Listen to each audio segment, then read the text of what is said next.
You know that feeling when you check your credit card balance and you tell yourself, it's fine, I'll pay it off later. Not this month, maybe not next month, but soon.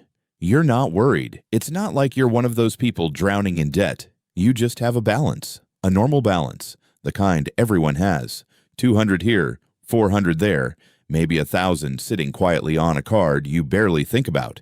And every month you make the minimum payment and you move on with your life. But here's the thing, nobody tells you. That sentence, I'll pay it off later, is one of the most expensive sentences in personal finance. Not because you're bad with money, not because you're irresponsible, but because that sentence is designed to feel harmless while it quietly gets more expensive every single day. You believe it. And today, I want to break down what I call the credit card rule, because once you understand what's actually happening behind that balance, you will never look at, I'll pay it off later, the same way again. My name is Jack. If you've ever looked at a credit card balance and thought, it's not that bad, make sure to hit subscribe and give this video a thumbs up because this one might change how you see that number completely. Most people think credit card debt is a math problem. Add up what you owe, make payments, eventually it's gone. But that's not actually the game being played here. The real problem isn't the math. It's the story you're telling yourself about the math.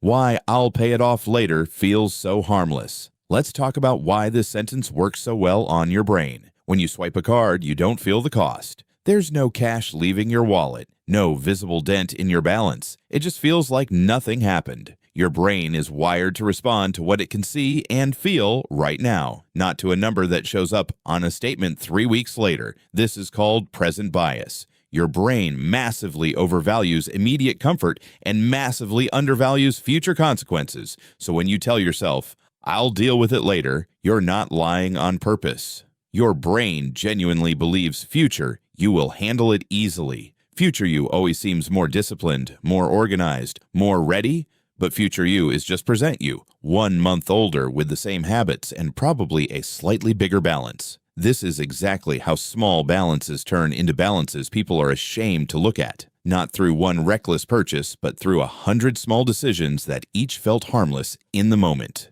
The math behind the lie. Now let's actually look at the math, because this is where the sentence falls apart. Imagine two people. Person A has a $3,000 credit card balance and makes only the minimum payment every month. Person B also has a $3,000 balance, but decides to attack it aggressively and pay it off as fast as possible. Both cards charge a fairly typical interest rate of around 24%. Person A, making minimum payments of roughly 2% of the balance, will take well over 10 years to pay off that $3,000. And by the time it's gone, they won't have paid $3,000. They'll have paid close to $6,000, sometimes more, depending on how the balance moves over time. That's not a typo. Roughly double the original amount, just in interest, just for taking the slow road. Person B, paying $300 a month instead of the minimum, clears that same balance in about 11 months and pays a few $100s in interest total. Same starting balance, same interest rate. One person pays a few $100s for their debt. The other pays thousands.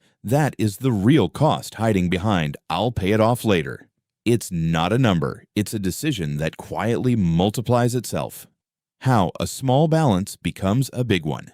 Here's what makes this worse. Interest doesn't just sit there waiting patiently, it compounds. Every month you carry a balance. You're charged interest not just on your original purchases, but on the interest that's already been added from previous months. So a $500 balance you forgot about doesn't just sit at $500 plus a little interest. It grows on itself month after month, especially if you keep adding new purchases on top of it. This is why people are often shocked to look at a card they thought had a few $100s on it and discover it's now sitting at $2,000 or $3,000. Nothing dramatic happened. No big purchase, no emergency. Just time, minimum payments, and a little bit of denial compounding quietly in the background. This is the exact opposite of how compounding works when you're investing. When you invest, time and compounding work for you.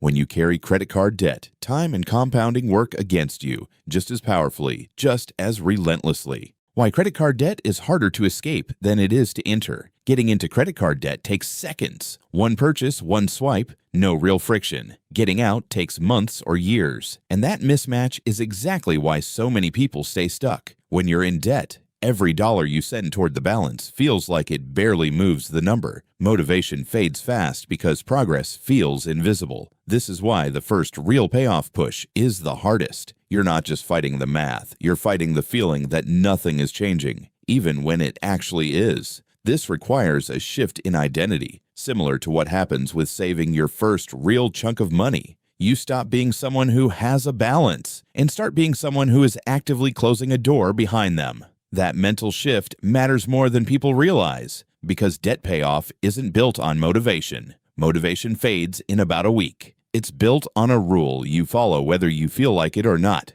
The credit card rule. So here's the rule. If you cannot pay off a purchase within the current billing cycle, you cannot afford it right now. Not never. Right now. This isn't about never using a credit card again. Cards are useful tools when used correctly. This rule is about breaking the habit of treating available credit as available money. Available credit is not your money. It's a loan waiting to happen. The credit card rule forces a simple gut check before every purchase. Can I pay this off in full when the statement comes? If yes, swipe away. You're using the card as a tool. If no, that purchase needs to wait, get planned for, or get skipped. This one rule alone prevents the slow creep that turns small balances into large ones because it stops new debt from stacking on top of old debt while you're still trying to dig out.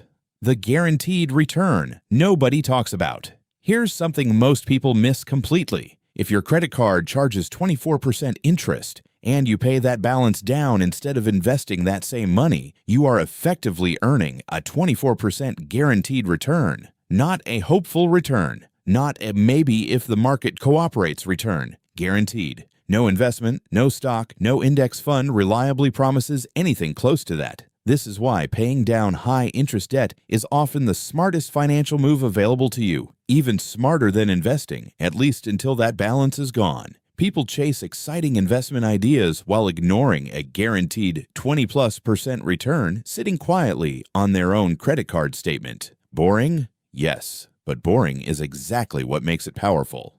Two friends, two paths.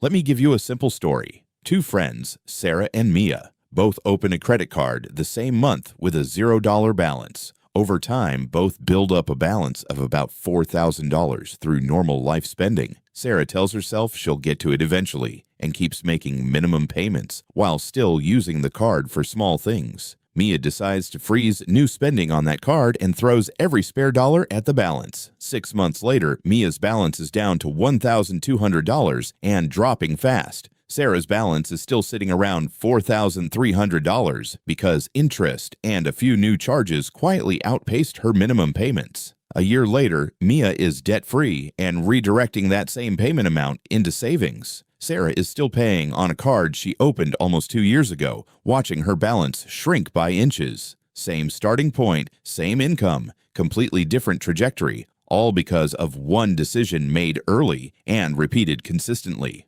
What changes once the debt is gone?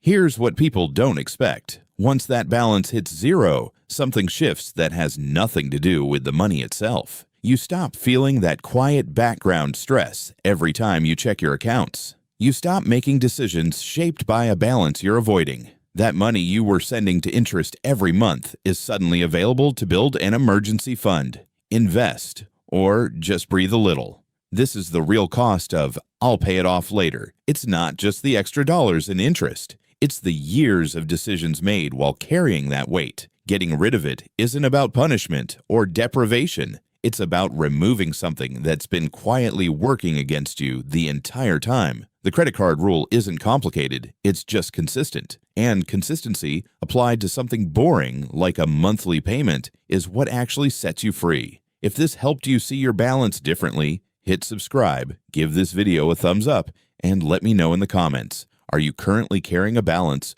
or have you already paid yours off? Either way, the rule stays the same.